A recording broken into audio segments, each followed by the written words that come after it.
Welcome to Penrose Learning, where we make understanding easy. You start by loading clothes loosely. Don't cram the drum because agitation needs space to clean. Once loaded, measure detergent.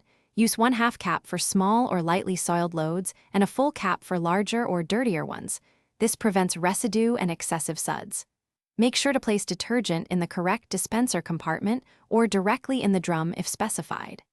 This step saves rinse time and protects seals, so you get optimal cleaning without buildup. You now pick the right cycle because fabric type dictates agitation and duration. Once done selecting cycle, set temperature. Cold preserves colors, warm balances cleaning, and hot targets heavy soil or whites.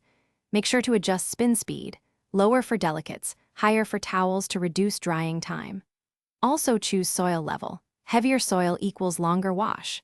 If you or someone has sensitive skin, select an extra rinse to remove detergent traces. These choices improve cleanliness while protecting garments. You finish by unloading immediately. This prevents musty smells and creases, and shaking items helps air dry faster. Once empty, inspect the drum, door seal, and detergent drawer for stray socks or buildup. Remove lint or residue to avoid odors. If you notice poor draining or the cycle stalls, first check the lint filter and ensure the drain hose isn't kinked. Reset the machine by cutting power for 30 seconds.